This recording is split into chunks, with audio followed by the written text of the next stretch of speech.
Silent fields, the hidden link between pesticide mixtures and rising childhood cancers in agricultural communities. Introduction. Childhood cancer is one of the most alarming and emotionally charged health crises any family can face. While advances in treatment have brought hope, the search for preventable causes remains critical, especially in rural communities surrounded by agricultural activity. A recent study from the University of Nebraska Medical Center has revealed a disturbing association between increased exposure to pesticide mixtures and higher rates of childhood cancer in the state of Nebraska, one of the most agriculturally intensive regions in the United States. The research found that even a 10% increase in exposure to pesticide mixtures was associated with a 36% increase in brain and central nervous system cancers, a 23% rise in leukemia, and a 30% increase in overall pediatric cancer rates among children and adolescents. Unlike previous research that examined individual chemicals, this study assessed the effects of cumulative pesticide exposure over 2 decades, offering a more realistic understanding of how families in farming areas experience chemical exposure. With children being particularly vulnerable to environmental toxins, the findings underscore the urgent need for public health interventions, stronger regulatory monitoring, and further research into the combined effects of agricultural chemicals on developing bodies.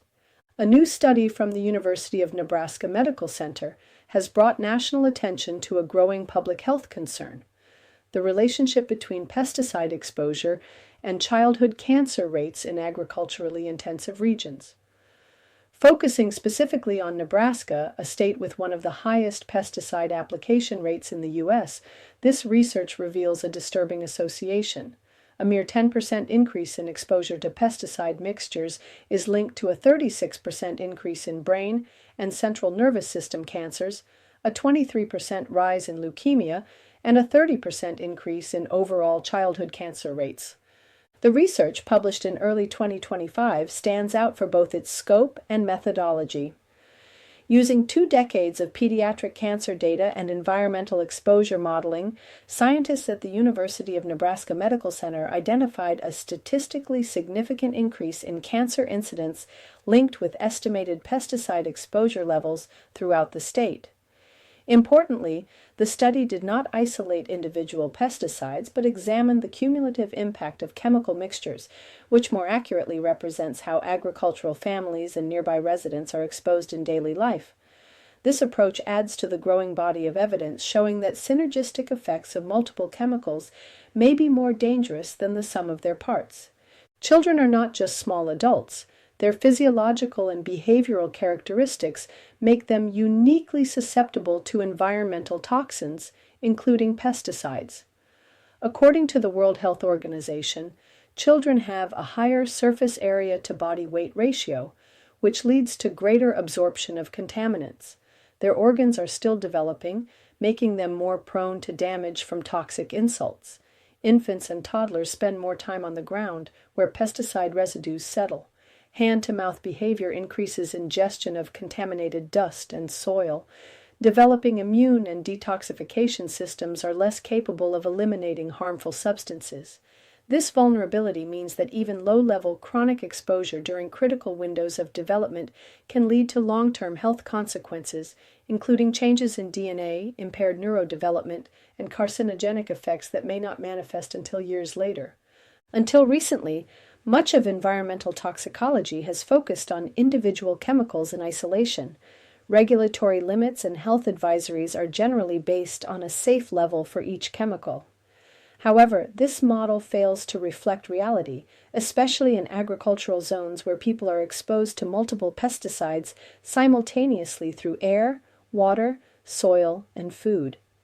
Emerging science suggests that chemical mixtures can interact synergistically, amplifying toxic effects even when each chemical alone is below its safety threshold. This concept, known as the cocktail effect, is gaining attention in environmental health circles and has profound implications. Endocrine disruption may occur at lower doses when multiple hormone-mimicking chemicals are present together, Immune suppression, oxidative stress, and mitochondrial dysfunction can be exacerbated when chemical exposures are layered. Cumulative exposure over time, particularly in early life, may create lasting epigenetic changes that predispose individuals to disease. The Nebraska study is one of the first large-scale efforts in the U.S. to apply this understanding to real-world data on pediatric cancer, making its findings not only urgent but also deeply relevant for other agricultural states and regions worldwide. The findings call into question whether current safety regulations for pesticide use adequately protect children, especially those living in close proximity to farmland. Several implications emerge. Current exposure models may underestimate risk. Regulatory frameworks based on adult male physiology, single chemical thresholds, and occupational exposure standards fail to capture real-life exposure scenarios for children in agricultural communities. Monitoring is inadequate. Most states, including Nebraska, do not routinely monitor for pesticide residues in homes, schools, or children's bodies.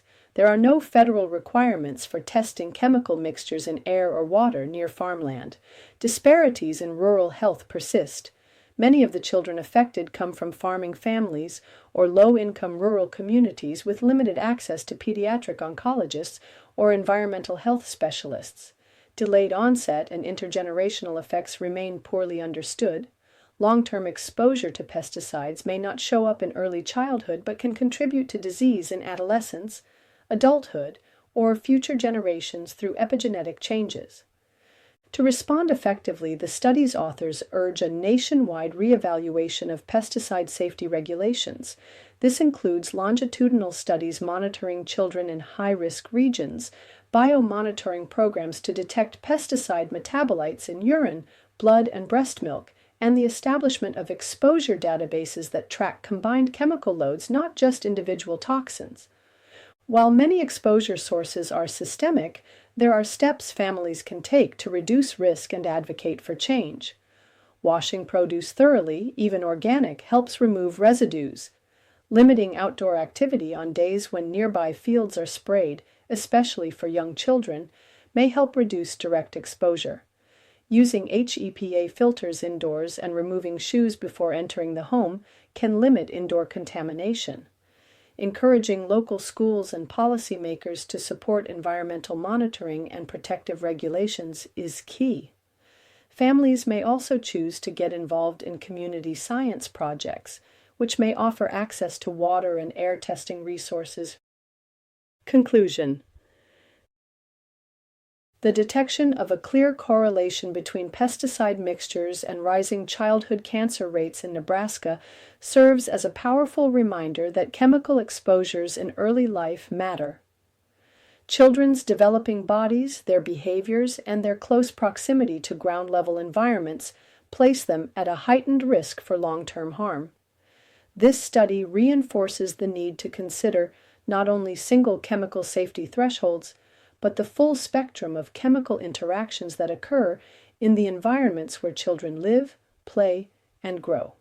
As we learn more about the health consequences of environmental pesticide exposure, it is imperative that policymakers, healthcare providers, and communities take decisive action. From biomonitoring programs to updated agricultural regulations, a science-based and preventive approach can protect vulnerable populations and reduce future cancer burden. The soil that feeds us should not be the same soil that silently endangers our children.